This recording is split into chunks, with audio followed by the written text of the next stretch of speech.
Bonsoir!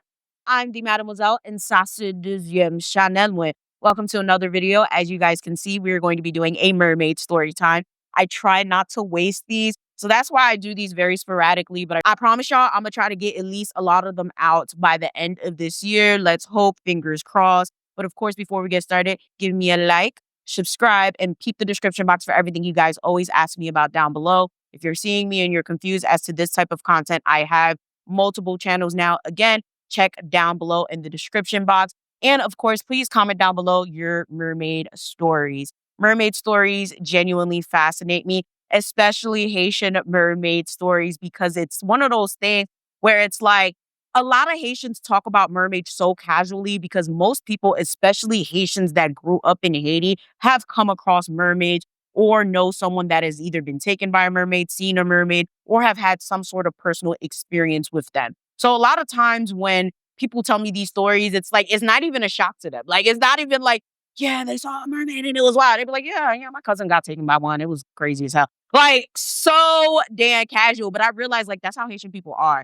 Like, in general, Haitians have gone through so much that nothing phases them anymore. Like, the idea of seeing a mermaid or whatever is nothing new. Like, it's so chill. I've talked about mermaids numerous times on this channel and talked about how I've heard stories from family, from friends, from my parents. And it's always such a chill ass, like, yeah, this happened and the mermaid did this and the mermaid did that. And yeah, it was crazy. Like, just no, I don't want to say no care or concern, but it's just like the way that Haitians just are so resilient and like genuinely are unfazed by a lot of shit is low-key hilarious, but low-key scary at the same time, because it just shows how much Haitians have gone through, right? How much they were able to overcome, because things like mermaids, loup-garou, vampires, met minuit, shit like that, like, it does not faze them. Like, Haitians have been through so much that it's like the little shit is like, okay, and it's like, it can't get any more crazier than this, right? So this story was told to me by my mom when I was, I think, a freshman in college. Now, let me just say straight up, right? I am 30 now. This story was probably told to me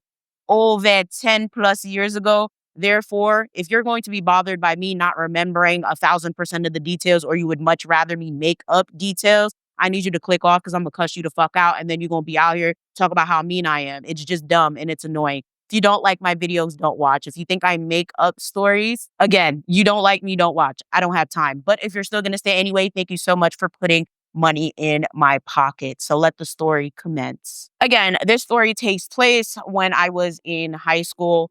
My mother and I were casually watching something and mermaids came up on the screen. Again, I do not remember what it was. I just remember it was something on cable, and like it was like a mermaid situation where a mermaid had took somebody and the mermaid was so beautiful. And my mom looked at the screen like, I don't understand why Americans do nonsense like this. Like why they always lying type shit. And I'm like, wait, lying about what? And she was like, you already know. Like, I've told you numerous times, like, mermaids aren't like that. Mermaids don't do that. Mermaids da-da-da-da-da-da-da. And I was just like, oh, that is true. You have told me a lot of stories. She said, yeah, like, I remember, the time my cousin got kidnapped and, it was a whole thing. And I'm like, cousin got kidnapped? How many mermaid stories you got? And that's when she started telling me how, like, literally, this particular story is the reason she does not go to the beach. Like, literally. And if she does, like, she's more than likely not swimming. Like, this whole situation terrified her and a lot of her family members, right? So in typical Haitian men fashion, my mother's father, aka my grandfather, had loads of women, okay, mistresses, multiple wives, girlfriends, whatever the hell you want to call them. Like, so obviously my mom ended up having loads of different siblings, cousins, nieces, and nephews that she ended up meeting throughout her life, some of which she probably never met, but still maintains connections with. It's crazy because, like, to this day, I still meet aunts and uncles I never knew freaking existed. And this is because they are illegitimate children of my grandfather, which very sad, because I'm like, what if I accidentally were to like date or marry a cousin like that? Like, it's so many of them. Like, I believe it's probably like 14 to 16 of them. Okay, that's what my mom told me. And that was years ago. And that was before she started meeting some more, because she's met some more since then. So naturally, my mom was always very family oriented, very family connected, very family driven. To this day, majority of her friends are family. And that's because they spent so much time together. Shit, and to be honest, they had a lot of trauma bonds. Like, now that I actually think about it, and like just the little bit of stories that I know, the trauma bond is insane. From loup-garous eating siblings to people getting kidnapped by mermaids. It's ridiculous as hell, right?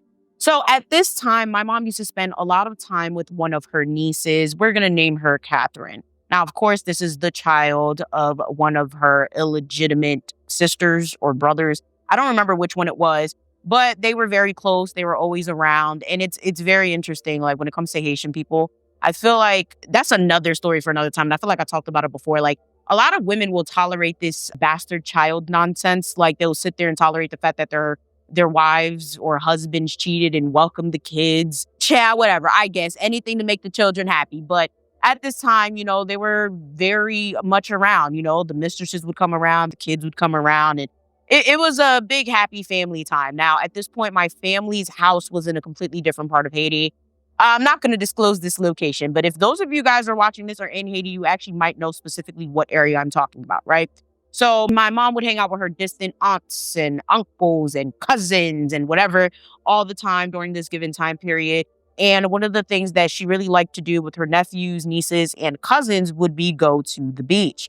Now, the thing is with this beach is it was always said that there were certain times that you would not be able to go to the beach because of spiritual activity. It wasn't necessarily always at night. It was specifically on certain days. Now, if you guys have been on this channel for a while, you would know that there are certain designated times, especially hour time slots for the spirits. And particularly at night, you should not be roaming around Haiti at night, period.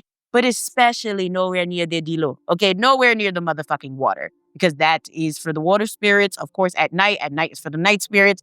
But with this beach, it was especially spiritual because they had strange times during the day where people were told like you just shouldn't be there. There were numerous ceremonies that would go on because it's funny, a lot of people think that ceremonies always take place at night. No, there's actually some ceremonies that have to be done during the day. So there were times where people were like, oh, if you're gonna go to the beach, you don't go at 4 o'clock on Tuesday. If you're gonna go to the beach, you don't go at 9 p.m. on Wednesday. It was very, very curated, but kids being kids, A, did not listen, and B, did not remember the specific days of, hey, don't go to the beach because there's a voodoo ceremony going on. Hey, don't go to the beach because I don't like anybody coming to this beach at this time. Nobody's thinking about that because, again, they're children. They don't listen and they're not going to remember all of that. So one day, my mom, cousin Catherine, and a bunch of other kids end up going to the beach. At this point, when they get to the beach, they kind of notice that the water is insane. Like, it's like the waves are crashing bad. It's like low-key borderline kind of looks like hurricane weather, but not really. Like, the tide was really, really bad. And it was probably like midday. Like, say it's like 3 o'clock, right? And mind you, they were told not to go to the beach during this specific day. But again, kids forgot, okay? And this day, I think, let me just say it was a Tuesday because I remember it was either Tuesday or Thursday. They were not supposed to be at the beach at all, but they went anyway because they forgot. The tide's looking crazy. My mom, being one of the oldest, is like, hey, like, we should not be going in the water. And everybody's like, why? Like, it's just water. We can all swim. Like, what's the worst that could happen? Like, it's not that serious. And my mom's like, no, like, none of y'all going in the water. But of course, kids being kids, they didn't listen to my mom at all. And my mom's she's very chill. Well, she ain't chill. She started screaming and shit, and niggas listen to her. But for the most part, nobody's listening to her. They're just like, I don't see why we can't go in the water. So what they did was they kind of waited out a little bit. Like, they probably waited like 30 minutes or so, and the water started to get calmer. But my mom was like, listen, I really don't care. If y'all go, but I'm going to stay my ass right here. Now, my mom was one of the oldest, so she had to be like maybe 14. The oldest other cousins was probably like 16-ish. So it was kind of like a thing where my mom and like the other older kids were kind of bumping the head because my mom was like, no, like it's not safe to go in the water. And they're like, no, it's fine. We're going to look at the other kids. We're going to make sure nothing happened to them. Whatever. So she specifically looked at Catherine and she said, yo, like, you're definitely not going in the water. Like, you're way too little. And no, we can't have nothing happening to you. And one of the older cousins was like, nah, we got her. We're going to make sure don't nothing happen to her. It's it. Kids go in the water. Everything's fine for at least like maybe 40 minutes or so. It isn't until now my mom starts looking out into the water and she sees everybody starting to like kind of come back. And they're like, oh my God, like the water's so rough, blah, blah, blah, blah. My mom's looking like, I literally told y'all not to go in the water. Like, I don't understand why nobody listens to me. Now, the thing is with this situation is I do remember that these cousins and these extended family were not from the area. They were from a completely different part of Haiti. So they would visit. So they were not aware of how the water was. They probably just saw the water and was like, oh, we can swim. We'll be fine. Versus my mom that's from the area was like, no, the water actually is not safe. You will not be fine. So everybody starts coming out and they start looking around and they realize, wait, Catherine's not here. At this point, my mom was going off like, what the fuck? Y'all was in the water. Y'all was supposed to watch her. Y'all didn't do anything. Like, what? Like, why would y'all come out of the water without her? And they were like, what? Like, she was right behind us. I don't understand what happened. And at this point, they start screaming her name. Some of them go back in the water trying to find Catherine, while the others actually go back to the local trying to tell the family, like, listen, we lost Catherine because the water was too rough and we didn't listen to Yvana's mom. I should give my mom a name, Vivi, okay? We literally didn't listen to Vivi, and Vivi said not to go in the water, but we went in the water, and then Catherine went in there. So, like, mind you, like, kids are panicked, okay? They're panicked. They're like, oh my God, like, whatever. And at this point, the grown women are, and they're like, what do you mean why we go in the water today? It was a nice day. And they're like, no, like, you're not supposed to go in the water. Like, on Tuesdays, like, it's Tuesday. Like, what time did you guys go? They're like, oh, it was like 3:00 at this point. Now the grown women are going off. They're like, oh my God, like, you guys are so fucking stupid. The bottle y'all gonna get. Okay, like, I'm like, it was bad. Like, at this point, now the kids are scared and they're pissed off. And they're also sad because they're all gonna get beat the fuck up because they didn't listen to the elders that said clearly, do not go, okay, on this day at this time. So at this point, everybody's annoyed because they don't want to get beat the hell up. But at the same time, everybody's worried about Catherine. So the whole village goes down to the beach. Everybody's looking for Catherine. Catherine cannot be found. And it's crazy because this is like, what, 70s, 80s? So it's one of those things where it's like, obviously technology is not as advanced, especially because we're in Haiti as well. Even if it was a little more advanced back then, it was not up to the standards that we might have been aware of back in the 80s or the 70s in the US, right? So at this point, you know, some of the grown go, they take a boat, they start rowing, they're looking around, they're waving the paddle in the water, and there's absolutely no sign of Catherine. At this point, you know, everybody starts growing desperate and they think like it's over. Like, she got ate by a shark, something happened, like, because there's no reason. Because the crazy part about this is they didn't even go that far into the water, wasn't that deep, especially for people who knew how to swim. The problem was the tide was extremely rough that day, and they shouldn't have went in the water in the first place, especially with Catherine being the smallest and one of the youngest. So everybody goes back to the village or whatever. They start telling Catherine's family and extended family what's going on. And they were just like, well, why would you let her go in the water? And it becomes this whole family feud situation because, you know, Haitians being Haitians. Oh, well, y'all sacrificed her. Y'all let her go in the water. You guys are irresponsible. You guys are this. You guys are that. My grandfather's out here like, I don't know who the fuck y'all talking to, because that's still my family just as much as it is your family. I would never let anything happen to her. Y'all, this whole situation caused extreme family friction because the logic here was, of course, the adults should have been watching the kids, but then again, kids will be kids. And my mom, okay, Vivi, okay, we're just gonna call her Vivi, was like, I told them not to go in the water. And everybody's just like, yeah, everybody's fighting, everyone's arguing. I personally, like, looking back at this when I was being told this story, it's like, did anyone not care about the fact that there was literally like a little girl like stranded out in the water? So just for reference, Catherine is only like 9, okay, like 8 or 9 years old at the time. So it was like, it was very concerning, but we all know in typical Haitian fashion, the family fight is actually more important than the real fucking problem, right? So everybody's arguing, people threatening to fight each other, people threatening to go to their Ogon, to go to their mumbo, to turn each other into fucking cows and goats and fish and shit. Like, it just ends up being this whole situation. So literally at this point, maybe a day or so goes by and they're like, yeah, it's over. Like, she's dead. Okay. She's in the water. She's dead. There's nothing that we can do about it. So, of course, y'all already know. Okay, these arguments ended to literally everybody getting their ass beat. My mom got her ass beat. All the kids got their ass beat for leaving her, for going in the water. And most importantly, for going in the water at a time that they said not to go to the water. Okay, again, they're kids and they forget. But now you guys being careless has led to a child gone missing, better yet, dead at this point. So they all received their beatings. Oh, it's so sad. They all get their beatings or whatever. And obviously now the grown ones start to explain, like, listen, there's a reason we tell you guys not to go in the water at a specific time or on specific days. It is very dangerous. There are mermaids in that water. There are monsters in that water. There's stuff in the water that you would not believe is in the water. And it can scare you. Not only that, it can kill you. When we say things, you have to listen. Now this kid is missing. She might not come back. Now we have to figure out what to do. Like, it was just this entire speech about how they were irresponsible and basically they shouldn't be going in the water because there's mermaids. So at this point, all the kids are looking at each other like mermaids. So of course, we talk about mermaids all the time on this channel, especially when it comes to Haitian culture. And one thing you guys should remember is that most of the time mermaids reside in the rivers, not necessarily the beaches. From what I understand, especially from all the stories and the research that I've done, there are different types of mermaids and there's ones that reside in the rivers. Now, most of the time you will find them in rivers because that is considered freshwater.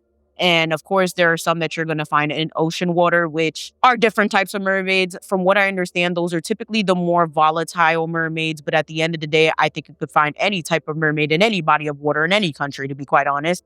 So when it came to the whole situation of the child getting lost at the beach, the first thing they thought was, nah, she ain't dead. They definitely took her. And this is because Catherine was actually a pretty good swimmer, even though she was really small. And, the tides were strong. She has swam in strong tides before. But, the whole concern of her being kidnapped by mermaids was real. Because if you guys are also not aware, because you haven't been on this channel, or this might be your first mermaid story, mermaids often do kidnap children because they lose their children, either because they cannot conceive or because like they get hit by boats or they eat something in the water. That's why mermaids really don't fuck with us, from what I understand, okay? Because we pollute the earth, we kill the fish, we do all types of shit that we shouldn't be doing because humans are trash, right?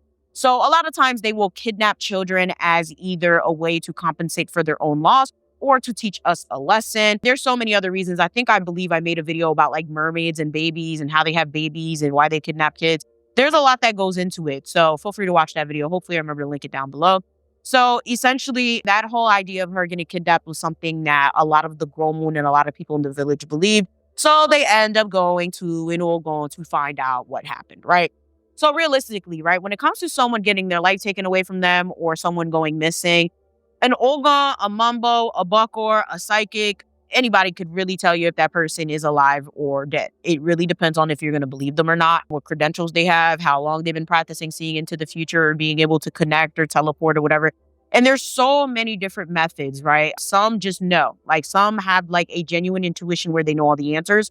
Some have to use tools such as cards. Some have to commune with spirits and stuff like that. So the type of Mumbo, Ogon, Bukor, whatever that you go to really does matter because their methods will definitely determine how accurate their information is. So when they went to this particular Ogon, this was an Ogon that specifically dealt with water spirits and was psychic for the most part. So they go to him.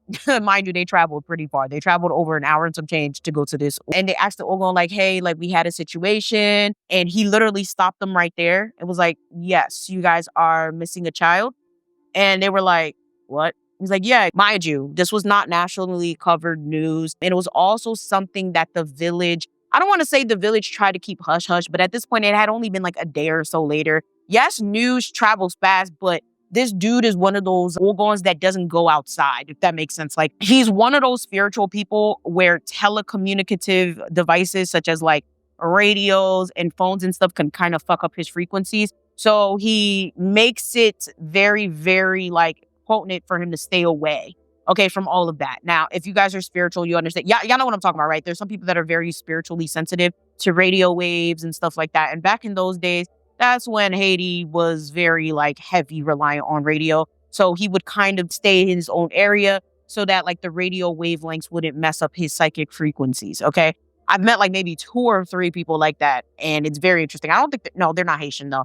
Like they just can't be around technology. Like all of the what is it? The waves and the energy, like that microwaves exude and your phone exudes. It just messes with their psychic energy. So he chooses to stay alone. There's no way he would have known about anything like this. And at this point, my family is shocked. They're like, wait, what?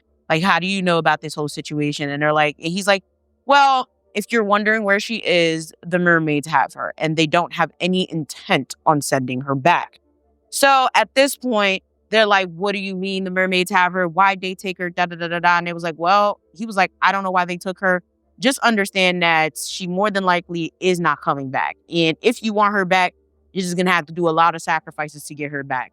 Now, of course, the child's parents are hysterical, okay? But even crazier is the child's, that side of that family, right? Okay, this cousin Catherine, her family was extremely religious. They were extremely, we don't believe in this voodoo shit. Very weird. It's very strange. It's like either you believe in it or not, right? You have the people that are like, we don't believe in this voodoo shit. Then you have the people that are like, the voodoo shit is evil. So which one is it? Is it evil or you don't believe in it? They were both. I didn't understand. I feel like if you're going to say the voodoo shit is evil, first of all, understand what you're talking about. Are you talking about voodoo itself? Are you talking about black magic? Because those are not the same thing. Neither is witchcraft. Three completely different things. Also, if you say that it's bullshit, you don't believe it, you wouldn't be saying that it's evil. So pick a problem. So for them, it was like, oh, this voodoo shit is this. Oh, this voodoo shit is that. Oh, we don't want nothing to do with that. That's a little caca. We need to go find her. Da da da da da. But at this point, they were desperate. It was going on 2 days at this point. Like the next day would have been the second day. So no, next day would have been the third day. So at this point, this was the second day. If they would have left, they would have had to come back the next day. So they were like, nah, you know what? What could we do? So at this point, the Ogon knows them, right? First of all, the Ogon is fucking psychic. And the reaction that they're having to this is not positive. They're like, oh, like this man just wants our money. Like, I'm not about to pay this man to try to get my daughter back. And if my daughter don't come back, he said, first of all, nobody's trying to take your money. You came here. I did not summon you here. You came here. No one's trying to take your money. You want to know where your daughter is? I told you where your daughter is. Will you get her back? Maybe, maybe not. But like, don't try to say that I'm trying to do whatever because I don't even know y'all. Like, y'all came to me. So the other people in the family that all obviously are either voodoo practitioners or just, you know, they know what they've seen and they know what they've experienced. They're like, nah, like, I think that we should try to figure out how to handle this because if we leave and we come back and the situation's worse, or like maybe they take her deeper into the water or whatever, like we might not be able to get her back. So eventually, after loads of arguments, loads of arguments and loads of things that probably shouldn't have been said, because now that I think about how this shit ended, it was really bad. It's like, yeah, maybe if y'all would have been a little nicer, this shit wouldn't have happened, but who knows, right? So they're like, all right, what can we do to get her back? And he's like, honestly, the likelihood of her coming back is pretty low, but you know, I'll see what I can do. So they paid maybe like 500 US, right? Let's just say, and mind you, in Haiti, 500 US is a lot. In Haiti, back in the 70s and 80s, 500 was a fuck ton. So they all got their money together. They were calling family from the US. They literally, whatever it was that they could do to scrape $1 together, they scraped those $500 together and they go in to give the Ogon, right? So now this is the next day. This is day 3. And he had to do a series of different ceremonies as well as negotiations with these mermaids. Now, the funny thing is, if I'm not mistaken, I think this might be the story where I started to notice the difference. Like, people talk about mermaids. A lot of times it's not necessarily a mermaid, but they're called a mermaid because they are beings in the water with human-like features or, you know, regular features that we are familiar with, but they're not people, but they're not mermaids, but they just call them that, right? So Metlo means owner of the water. La Sirène is La Sirène, also known as a voodoo spirit. So, and then of course there's different spirits that reside in the water. And then the different spirits have different beings. So a lot of times people just umbrella term it as mermaid, but technically they're not mermaids. So long story short, the Ogon basically does what he got to do. He does like maybe like a week full of ceremonies. At this point, Catherine's family's like, this is a crock full of caca. Like, and this is what you need to understand. It doesn't matter how powerful an Ogon, a Mumbo, a Bokor, a psychic, a Lugawu. It doesn't matter how powerful one of them are. If you go to one of these people to seek help and you don't believe it's going to help, more than likely, whatever spells or whatever they're going to do is not going to help you. And if it does, it's going to come with something because of the energy that you put into it, right? So if you're one of those people that goes to an Ogon in this case, and you don't believe in the Ogon, you don't believe in what's going on, you don't believe in the power, you don't believe that whatever it is could be fixed with their help, it's either not going to get fixed or it's going to backfire really bad on you because you're putting negative energy into it. You're putting negativity into the spell, into the act. You're literally speaking down on the person. Like, first of all, lucky because the shit that they were saying, like the way they were going about it was just like very negative. Obviously, there was loads of arguing, lots of blame, lots of this, lots of that. So it was kind of already advised by my mom's, like my other people in my mom's family, you know, to that side of the family, like, listen, like y'all shouldn't be saying these things. You guys should be trying to pray and keep positive, even though the Ogo's doing this. Like, at the end of the day, like, we're trying to retrieve her, but like the way you guys are going about this is like extremely problematic. Child, they didn't want to hear none of that. They was like, first of all, y'all lost our kid. We'll deal with this the way we want to deal with it. Like, y'all sacrificed our kid. It was a whole thing. It was very crazy because like they were really accusing like my mom's more immediate side of basically taking the child and sacrificing them. When the funny thing is, most of the people in my family don't, on my mom's side, I don't want to say they don't practice, but like they're not, well, back in the 70s and 80s they were. Now they don't really practice as openly or just as I don't know how to explain it, as regularly as they did back then. I feel like back then they really were, but they weren't doing like nothing nefarious. That's one thing. Especially with my mom's side, they're very love and like blah, blah, blah, voodooist people. So they were just like, first of all, ain't nobody trying to sacrifice your fucking kid. Like, do you think we want to die? Do you think we're trying to go to hell for your kid? Don't nobody care about that kid. Of course, you know, Catherine's side, you know, of the family is just like, first of all, like, what you trying to say? Our kid's not special? Like, what do you mean? Like, we don't care about that kid? Like, it just became a big thing. Obviously, the Ogon has witnessed half of this friction and half of this fighting. And he's just like, again, you guys can't just like keep arguing and causing these problems with each other. So basically the Ogon's like, yeah, I'm gonna need y'all to relax. Like legit, I'm gonna need y'all to like not put all this negative energy in the air while I'm trying to do this for you guys, because I guarantee you it's not gonna go well. These spirits, they're very volatile, you know, they're very specific. And you guys and your energy and the way you guys are acting is really gonna throw everything off balance. And you know, I'm just trying to make sure that everything goes smoothly. So whatever. After a week of doing all of these spells, essentially, they go back to the Ogon. Mind you, they had to go to the Ogon every single day. Okay, every single day. Travel an hour there and an hour back every single day. So on the 7th day, he's like, okay, so your daughter will be returned. However, there's been some complications. And they were like, what do you mean there's been some complications? They're like, well, due to a lot of the bickering, the fighting, the arguing, due to a lot of the problematic behavior, there's a lot of things that interfered with the spell and the negotiations, aka everybody fighting and arguing and putting negativity into the spell.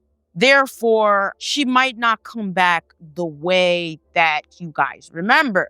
So they're like, what is that? Like, what do you mean? He said, honestly, I think it would be best if I go get her. You guys stay here and I'll bring her to you. And they're just like, what do you mean? And of course, now that I think about it, this side of the family, and it's funny because I've met a few of them because they're very distant relatives to me, and I don't want to say they're assholes. They're not good people, and they're so annoying. Like, damn, relax. Like, listen first. So he doesn't even finish his sentence. They're like, oh, like, what do you mean we can't go with you to pick our child up? Why can't we go pick up our child? Why can't they just, you know, attitude through the roof. And obviously my mom's side is just chilling. They're like, okay, you know, you can go pick up the kid. You know, we'll be right here waiting. So they stayed at the Ogon's thing. They stayed, whatever it was. I don't want to say house, his like temple situation. They stayed there for like practically the whole day. He goes to the water to go fetch the child. Why did Catherine come back blind? Literally cannot see. Okay, like white over her eyes, looking like cataracts. Like her hair was like golden brown. Like, mind you, this is a girl that I'll say, like, I guess looked like me, right? So like brown skin, dark hair. The girl came back with like basically whites over her eyes. Her hair was like a golden blonde brown color. Her skin was extremely pale. Obviously, everybody's like, okay, well, she's been in the water for a while. Better yet, how did she survive in the water for that long? And my mom's family already knew, like, yeah, the mermaids had her. Like, when the mermaids have you, they figure out a way to make you live down there and you're fine. But obviously, these people that don't believe in it and think that voodoo's this and that, they're like, what? Like, that means somebody probably just had her in the house. Or maybe, you know, they're just trying to come up with rational explanations when there is no rational explanation. And that's when they look at her eyes and they realize her eyes are fucking white.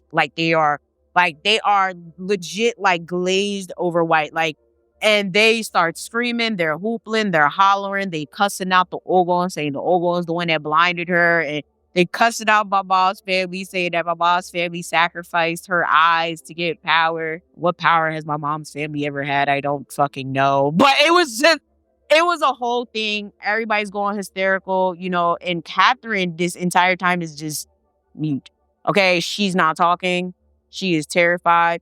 She doesn't want to talk to anybody. She's just like, no emotion. Now, I remember I told a story about my mom telling me about another mermaid story where the person came back mute and deaf type vibe. This one came back blind. It's not like, but see, that's the thing. They thought that she was also mute and they thought she was also deaf because like they kept talking to her and they kept trying to interact with her and she wouldn't react. She wouldn't react to, like, her eyes were reacting to the light. Like, it was a lot of like shit. So whatever, they go home with her, whatever. And, you know, they get her some food, you know, they warm her up because she was wet. Okay. She was wet as hell. Okay, it gets cold in Haiti at night. At this point, it's like it's about to get dark. They had went to the Ogon's house at like maybe 6 a.m. They probably left at like 3, 4 p.m. They don't want it to get dark. This is at the time when, it gets dark or whatever. So they rush back to, the house, and they're trying to ask her questions. They're like, what happened to you? Where were you? Who had you? Who took you? She's not speaking. From what I understand, she didn't talk for like 6 months. Okay. She was definitely able to hear because she was able to, do the regular things that a kid would do without eyes, I guess, but she just wouldn't talk. It wasn't until maybe 6 to 7 months later, she finally told them what happened. Okay. And she said she went in the water with everybody. Everything was fine till it wasn't. She got swept up by a wave. Like literally, she felt something pull her by her ankle, and everything went black after that. She said that when she woke up, there were these hideous but mermaid-like creatures. Like they looked like they were half. That's the weird part, because no, this is not the first time I heard this. She said whatever these beings were, they kind of looked like, she said pisket. Do y'all know what pisket is? Anchovies, I think, if I'm not mistaken. I will clarify it on the screen if I'm wrong, but I'll try to add a picture of how she described it. She said they were like brown. They were really, really ugly. They had claws. They had very razor sharp teeth. And they basically tried to make her be their servant down there. It was very strange. I'm like, why the hell would they kidnap a child to be a servant? Like, I don't really understand the point of that. But nonetheless, they basically gave her a series of tasks to do. She didn't want to do them. And because she didn't want to do them, they took her eyes. Terrifying as fuck. Literally, that's what happened. She said that they tried to feed her like this really disgusting food. She didn't want to eat the food. They tried to tell her these things to do. She didn't want to do it. So as punishment, they literally took her eyesight permanently.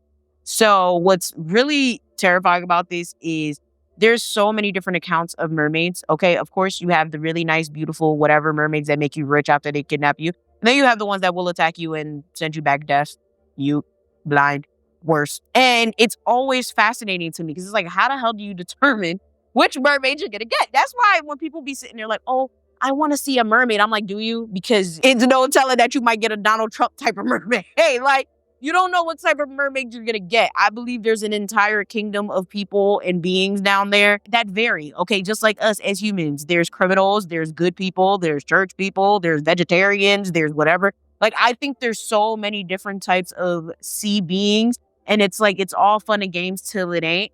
Unfortunately for her, she was a child that got dealt a very shitty hand with that. If I'm not mistaken, she ended up dying of something else later on. Like, it was like some sort of like autoimmune disease. I genuinely don't remember what it was. But it was very sad because a lot of people felt like that side of the family was cursed. That's the funny part, right? Remember how I said I don't trust extremely religious people? This is part of the reason, because that family in particular was a family that became extremely religious because some people were doing nefarious deeds in their families and they thought that they can be saved by all converting instead of repenting and doing right and making amends with the people that they harmed. Okay, so that's what ended up being the thing. Like later on, people like kind of started doing digging and they realized like, oh, this person was blah, blah, blah. And they were sacrificing people and da, da, da. And then the family tried to become Kutista and save themselves. And, the kid was probably seen as some sort of collateral damage for someone that they fucked over that served water spirits, which is fucked up. That is an innocent child. Like, I don't understand the logic of using children to punish people, but I'm not a spirit. I don't know how that works. Okay. So with that being said, comment down below. What do you guys think about this story? But most importantly, comment your stories down below. Also, did you expect that to be what it was? Like, literally. Like, I remember when mom told me that story, I was spooked the fuck out. And ever since then, I've been terrified to go to the beach like that. Like, when I go to the beach, I stay very, very, like, the water don't go above my knees because I can't swim, but also because I'm not trying to get kidnapped by a mermaid. Okay, bitch? I don't have time for that. Okay? With that being said, make sure you guys like, share, and subscribe. And I'm going to see y'all next time.